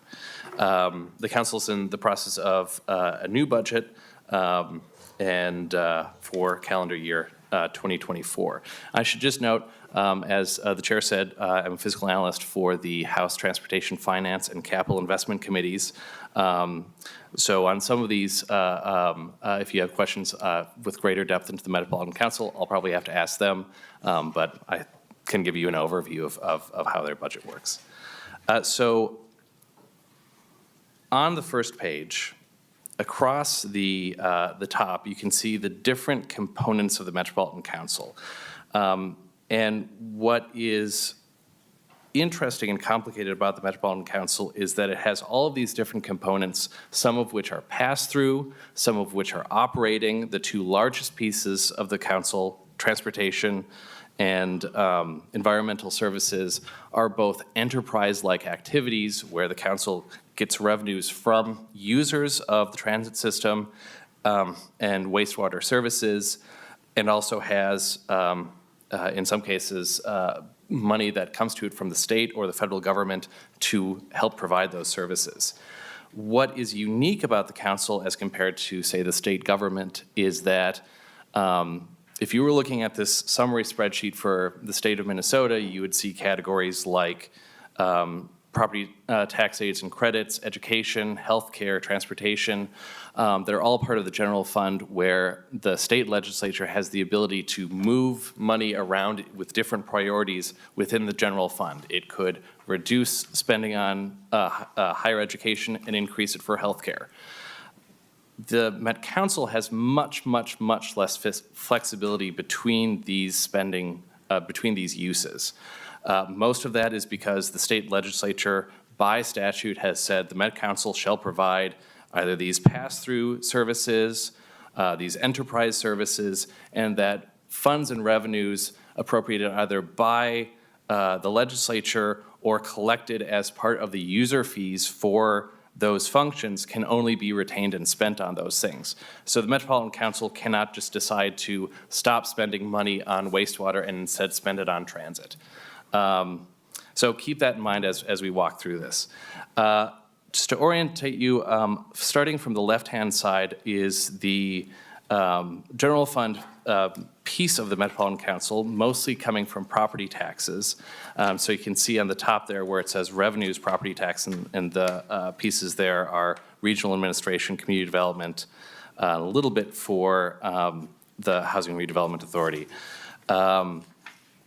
The first right-hand side, the regional administration, the vast majority of that, so that's things like HR, IT, things that are enterprise-wide for the Metropolitan Council. Most of the funding for that use, around $92 million, that you can see is down at total expenses, comes from the Metropolitan Council allocating the costs of, say, HR or IT across all of its operating divisions. So as you can see other sources and uses at the bottom of the spreadsheet, you can see a positive of $89 million transferred in from all of the other operating divisions of the Metropolitan Council into regional administration, and then you can see the negative across the other operating units of basically regional administration billing their costs to the other divisions of the Metropolitan Council. I won't spend too long on this spreadsheet, just to note that the total spending is about $924 million, and this is just the operating division of the Metropolitan Council. We'll get a little bit more into some of the other functions on the next few pages. So if you turn to the next page, which should be a few tables and then some charts, this this gives you a sense of the proportion of that operating budget. And I'll just go to the first chart there. You can see in black the components of each of those spending areas by how much is salary and benefits, how much is employees, and how much is all other, meaning either paying for fuel for buses or chemicals for environmental services for wastewater treatment, or paying for contracted services. So one of the things that I'll note here is you can see environmental services, there's an FTE component to it, but probably the slightly larger is paying for equipment, chemicals, things like that. You can see almost all of Metro Mobility and pretty much all of contracted services are paying contractors to provide those services. So there's very few Metropolitan Council FTEs associated with those budget activities. But then you can see the largest component where there's employees is under bus, and then a slightly smaller amount for light rail, and some for commuter rail. And speaking of FTEs, the next table shows the FTE count across the various agencies. So you can see about 364 in regional administration, about 650 in environmental services, but really the bulk of the FTEs are in that transportation function. And if you were to add up the Metro Mobility, contracted services, transportation planning, bus, light rail, and commuter rail, that is 3,478 FTEs. Turning to the next page, this is a chart on the top of the Metropolitan Council pass-through and grants and loans. So these are functions that the Metropolitan Council administers, funding coming from either the federal government or from the state government onto local units of government. The council typically doesn't retain any of these in this particular table, it doesn't retain any of this funding. These numbers would not be part of that operational spreadsheet in the first table. So you can see the Metro HRA, parks, livable communities, and then under transit providers, that is the suburban transit providers at about 46 million a year. And then under the environmental services grant, that 5 million, that is grants that the legislature has appropriated in past capital investment bills for inflow and infiltration, where the Metropolitan Council provides grants so that local units of government can prevent unnecessary water from being treated. Then the next table is the property tax levies for the Metropolitan Council. So you can see this is around 90 million and growing a year. I think in 23 it was 92 million, with that general purpose levy at the top at around 17 million, and then fiscal disparities and livable communities tax-based revitalization accounts. That's all under the umbrella of livable communities. And then the debt service for capital projects relating to parks and transit. And I should say that the transit debt service is pretty much exclusively bus and rolling stock replacement. That's that 50 million a year. And what I should note about the transit debt service levy is that parts of the Metropolitan Council that aren't in the transit taxing district are excluded from it. So they're only subject to the general purpose livable communities and parks debt service levies.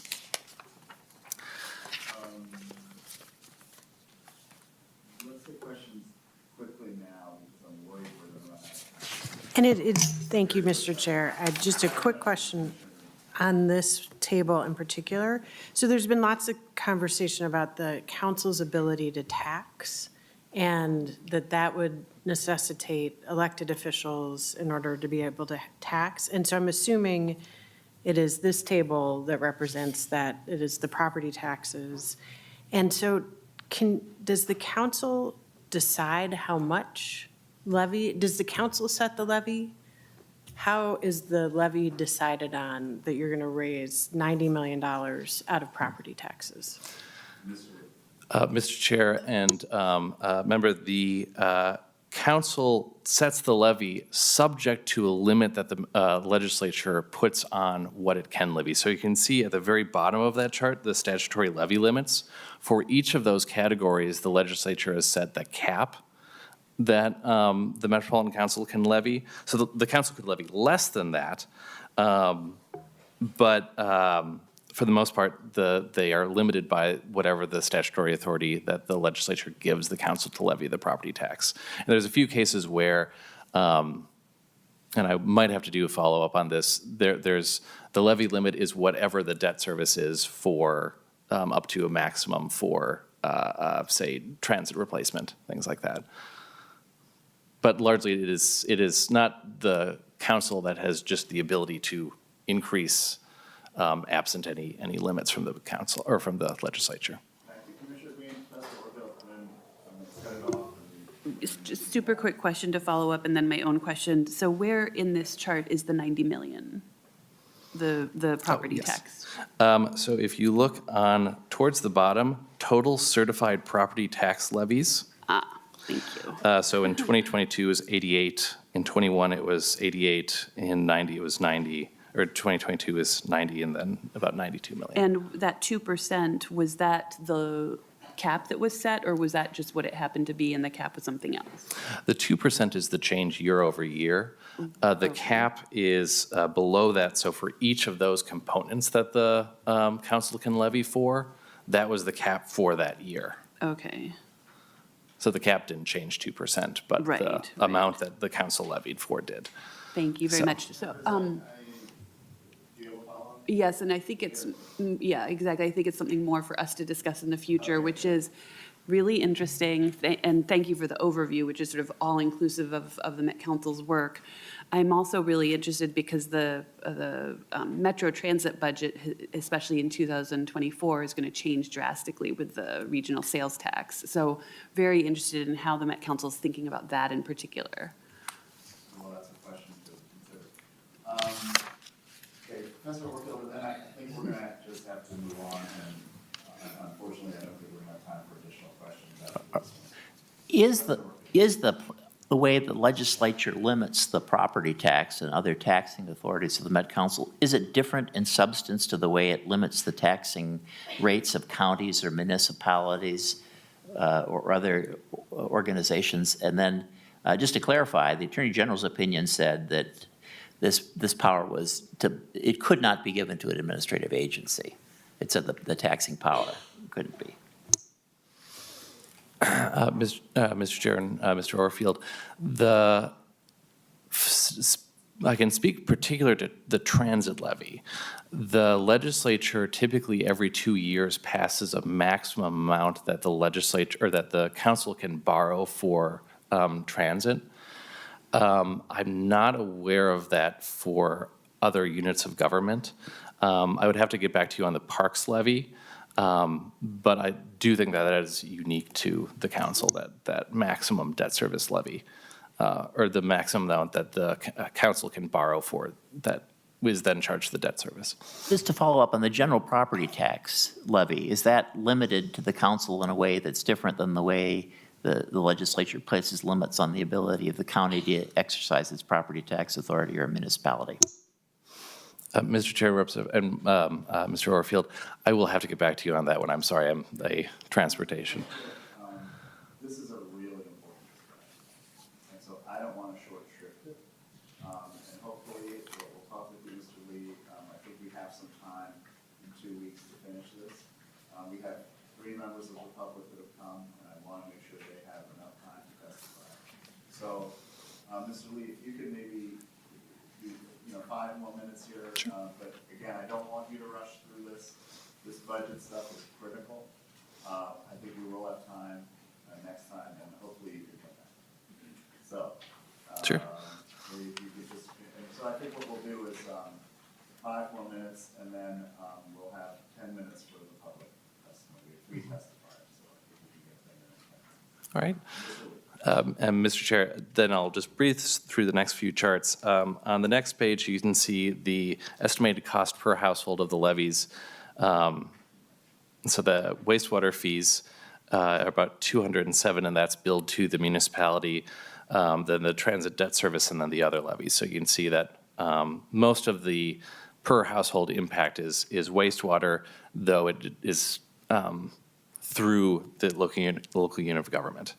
Then these are next just some charts to give you a sense of scale for the property tax levies, the total borrowing that the Met Council intends over the next couple of years, and then the total outstanding debt. Just to make one note on that chart 14, the grant anticipation notes, that's related to the Southwest Light Rail federal grants getting rolled out over a number of years, and the council needs more of the money up front, so that's what that is. But they will get paid back as the federal government reimburses. I will skip over the Community Development Division. These are mostly pass-through and smaller amounts, so I'll skip over that one. The Environmental Services Division, you can see that between operating and debt service, if you look at the total operating on the left-hand side, the total expenditures for operating the wastewater treatment system is around 162 million, but then almost as big of a component is the debt service for capital projects that have already occurred. So a large piece of environmental services is paying back debt services for big capital projects. And then the next slide is a little bit old, but it's to give you a sense of scale. I won't get into this too much. The major funding mechanisms for the environmental services are the municipal wastewater charge, which is basically billed to every municipality that feeds into the Met-Council system based on how much flow they give in. And then the sewer availability charge, which is a charge on the capacity for flow from new development. Most of the legislative interest in the past has been on the SAC charge in terms of how it's applied to new development or redevelopment, but I will save that for another time. The largest component, the Metropolitan Council Transportation Division, you can see on the next table. The things that I'll note here is note that the largest single source under revenues is the motor vehicle sales tax, that top one there. Then there is state appropriations, that's state general fund appropriations. And I will also note passenger fares is down around the next grouping for the total for operating at around 55 million across all of the operating components of transportation. And then you can see the suburban pass-through, which is about 50 million. So I think the difference was using some reserves between the 46 and the 55 here.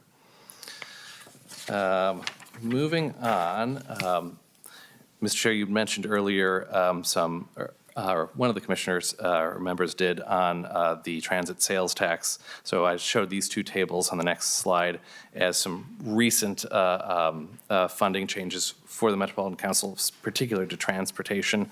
So you can see all of the federal relief funds related to COVID, which total about $725 million. And the council intends to spend that down by the 2025 calendar year budget.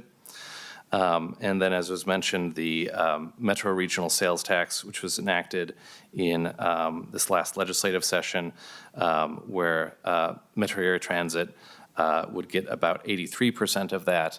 What this number doesn't show, though, is that they are also responsible, the council becomes responsible for taking over part of the transitway operating costs that before the counties were paying 50% of the operating cost share of, so now the council has all of that. So in net, the council receives about 440 to 450 million in additional resources as a result of the sales tax. And then the counties get a portion of the 0.75. Moving on, I wanted to just note that the unique piece of the transportation budget is it being an enterprise function and it receiving fares. There are differences in the components of the transit system and how much they collect in passenger revenues, how much is revenue supported, how much is publicly subsidized. The tables on the next page shows the average fare box recovery ratio by route type from 2019 to 2021. So you can see, for example, that commuter and express bus recovered in 2019 about 30% of its operating costs, core bus between 16 and 10%, and all the various divisions there. Obviously, those percentages have declined in 2020 and 2021 because of the pandemic. And then the next table shows per ride subsidy, so of that public cost for each ride of the various units of the transit system, how much that cost over the different years. Oops. And Mr. Lee, wrap up? I am sure we're going to have questions on this piece. And of course, you have a really good graphic and some charts about the SAC fees. And I remembered you may not be available on the 25th, but I'm not 100% sure. But if you aren't, then we will have you at another time. Okay. And I really, really appreciate it. This is so thorough and really helpful. Members, we had a really good overview today of both MPO and budget issues, which I think are absolutely critical to how we proceed from here. So thank you, Mr. Lee. And again, members, we have a few people that have to leave right at 12, and I wanted to make sure we had members of the public able to testify. And so we do have 3 people today, members. Again, thanks, Mr. Lee. Richard Adair, Dick is here, and it's great to see you. Yeah, please come. And also wanted to make sure everyone saw Mr. Adair and Mr. Shady's written testimony from last week, and then there's a piece from the Lakes and Parks Alliance in your packet today, kind of in response to that. So we're getting some lively debate here even among the public. We appreciate that. Welcome to the committee. Please state your name for the record and proceed with your testimony. Richard Adair, 200 Upton Avenue South in the Bryn Mawr neighborhood of Minneapolis. Thank you, Chair Hornstein and other members for allowing public testimony and making time for it. The Met Council has important functions that, as we've heard this morning, are quite different from one another. First, it manages metro-wide services such as Metro Transit and environmental services. To do this, having elected members could make their work better because they would be immediately accountable to the voters and taxpayers that they serve. But secondly, the council provides long-range planning where, in contrast, being at arm's length from the issues of the day could be helpful. Otherwise, it could get bogged down by members elected by constituents who don't like change, don't like taxes, don't use transit, and can't imagine what it's like to be transit dependent. Their voices should be heard, but should not dominate the conversation. And we realize that you guys are in an early phase of your determining what to do here. But we'd like to throw out an idea that has come forth within the Bryn Mawr community that you can just keep in your mind as moving forward. We think the council would do a better job of both types of functions if it were a hybrid. Let's imagine 2/3 elected members and 1/3 members appointed to add specific expertise to help the council separate opinion from fact. For example, a civil engineer could help the council understand the hazards of building a cut and cover tunnel, which Ms. Paddock would agree with. And an urban planner could explain why most corridors are better for buses, but a few transit corridors work best for rail. A traffic engineer could explain why removing even a few cars from a clogged freeway could get things moving again. A sociologist could explain how transportation is essential in helping people rise out of poverty, especially children. A former mayor could help the council navigate a maze of overlapping jurisdictions. A climate expert could explain why we need to begin building green infrastructure right now. These appointments could be made by a committee of all living governors, current and past, for a less partisan approach. Having these experts directly on the council would help it avoid mistakes. Otherwise, switching from an appointed to an elected council wouldn't fix the problem that council members would be dependent on technical advice for staff members who are largely invisible to the public. In summary, we think a fixed balance between elected and appointed members could provide the best of both worlds. Please take a deep breath and consider that changing the composition of the council is a really big deal. This area has done very well because of listening to people with foresight. Imagine if people in the 19th century hadn't preserved the banks of the Mississippi or the shorelines of the city lakes, or in the 20th century hadn't bought up rolling farmland for our magnificent suburban parks.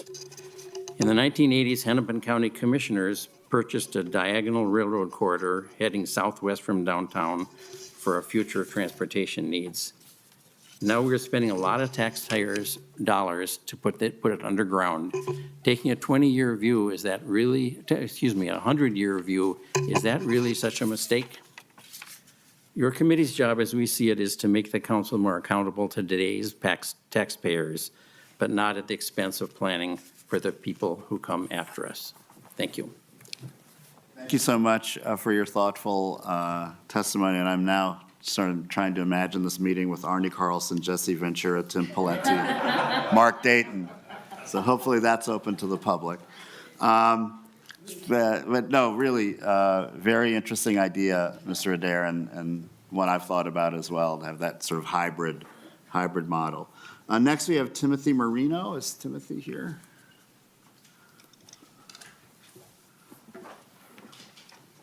Welcome to the committee. Please state your name for the record and proceed. Thank you, Mr. Chair, members of the task force. My name is Timothy Marino, and I appreciate the opportunity to come before you today to discuss the future of the Met Council. I'm a transit rider who speaks regularly to my fellow passengers, and plainly, non-transit riders do not speak for us. This is not a slight on Metro Transit staff or Met Council planners, many of whom I know regularly ride.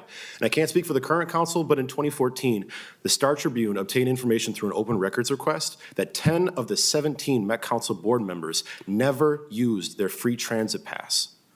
5 members use it between 10 and 21 times, and only 2 use it more than 70. I go above 21 scans in a week, and this is for a whole year. And most other transit riders who regularly do it probably do the same. That's embarrassing. If you're not catching the bus regularly during all months of the year, from sweating through 95-degree days or getting soaked in the rain or huddled in the corner of an unheated shelter in winter while your scheduled bus doesn't arrive, how can you be responsible for its oversight and improvement? I believe we need a unified regional planning body specifically for transit that is partially run by transit users. Unlike sewage systems, parks, trails, and other things that the Met Council oversees, it's not used by most people consistently. If members are elected, I also have doubts that they would be transit riders, either due to the cost required to win elections, and historically wealthier people are less likely to use transit. At the very least, we need some appointments who are regular riders. Focusing specifically on the word unified, I say this because right now, trips between Maple Grove and Brooklyn Park, Plymouth and New Hope, Eden Prairie and Bloomington, and Egan and Inver Grove Heights are impossible without routing through downtown Minneapolis and downtown St. Paul. Even though all of these cities I mentioned are directly adjacent to each other and have transit service. Why is this the case? Suburban opt-outs. Public transit is by its very nature communal. Trains and buses don't go nonstop to your destination. Sometimes you have to transfer. Because what serves you the best doesn't serve your neighbors the best, transit riders make small sacrifices to ensure that our networks serve as many people as possible. Opt-outs, on the other hand, selfishly prioritize their service area to the neglect of neighboring communities, destroying connections, destroying the communal aspect of transit, and often making their routes usable only for one type of rider, a suburban to downtown 9-to-5 commuter. The person who post-COVID is the most likely to be working from home and not using transit. This is reflected in looking at ridership numbers. Suburban express routes only maintained 10.6% of their ridership between 2019 and 2021, compared to local suburban routes and urban routes at 48 and 49% respectively. To put it another way, which journey do you take more often? Do you go downtown or a couple miles away from your home? Our current system of suburban opt-outs makes transit not an option for most people on most journeys to and from these suburbs, and red lines education, jobs, relationships, and nature away from those who cannot or choose not to drive. This does not mean a council of governors, as although not exclusive to dense areas, density does breed more transit. And so having districts based on land use instead of population doesn't make sense for a system that thrives off density. Finally, regardless of the method of governance, we need to fix how we plan transitways. We have to remove the responsibilities of planning transitways prior to identified locally preferred alternative from the counties and give it to that transit planning body. The current system only allows one route to be advanced at a time, preventing a network-based approach that maximizes our investments and leads to transitways that only utilize the outdated hub-and-spoke model. We have not had a new transitway study that looks at multiple modes since August 2008's 2030 Transit Master Study. Many things have changed in the last 15 years, especially when it comes to new travel demands and federal funding formulas. We must adapt. We must build our transitways faster. We must get away from parochial nature that is our current system of transit planning and move forward towards a unified regional transit mobility that is run by transit riders and for transit riders. Thank you for your time, and if you have any questions, I can talk to you after. Well, thank you so much, and members, we're getting already some really great ideas and testimony from the public, and so I'm looking forward to more of that. So I don't know if Mr. Schottler, I know you're here and you sent some written testimony. Did you want to say anything to the? All I want to do is say if you You need to go up there, and if you can make it brief, that would be great. Because we appreciate your written testimony as well, but you're here, so we'll hear from you on the record as well. Mr. Chairman, members of the task force, Jim Schottler from St. Paul. I'm a member of Citizen Advocates for Regional Transit, but this piece that I submitted is mostly from myself. We'll have more from from CART later. I first wanted to alert you that I had clicked on the wrong attachment and sent a draft. And if you got that earlier, if it doesn't have the proper beginning, please discard that. What is in there now, Taylor has seen to that is the correct one. So I did want to be sure you understood that. So just to be clear, what's in the packet is the correct one that you now, want? Okay, yes. great. So look at the one in your packets, not the previous one. Thank you. Okay, continue. And overall, the point of this is I was on the staff of the Met Council back in 71 to 87. And about 16 years of experience. And I've retained a keen interest in this since then. That's over a half a century. And what I am hoping to emphasize here are two things. Number one, this agency has matured. And over that period of time, it has acquired a lot more responsibilities. And I think that's a natural maturity that tells us it is time to be an elected body. I also want to emphasize that what is unique to the solutions over this period of time, if you look at waste management, if you look at parks and so forth, it's really to enhance local governments and to let them do what they do well. As in sewers, they do the local collection system. It's the Met Council that does the interceptors and treatment. Parks, the same way. As I mentioned, counties and parks kind of go together like bacon and eggs. So they're the ones doing the implementation. It's the Met Council that's providing the funding and the overall planning. And I think what we have is a very unique and very successful template here, and the key thing missing is that public validation of the direction. Rather than from the governor, it needs to come from the public. So I'll stop with that, and thank you very much. Thank you so much.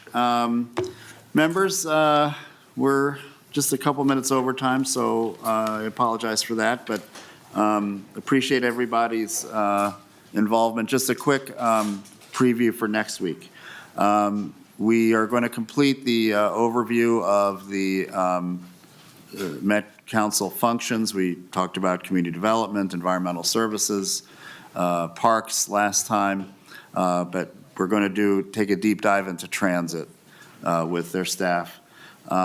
We also have some important ideas that have surfaced from Ms. Paddock and others about, some of the framing questions for the task force as we move forward. We're going to have a discussion about that.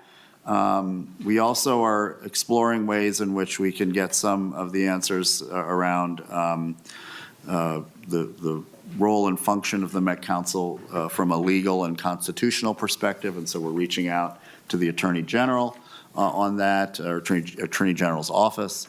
So we may be hearing from the Attorney General's office on that question. And then if we're able to finish the budget discussion next time, we'll do it, or the time after that. Anything else I'm missing for our contemplation for the 25th? Okay, so that's a preview of the agenda on the 25th, and look forward to seeing everybody there. And with that, we are adjourned. Recording stopped.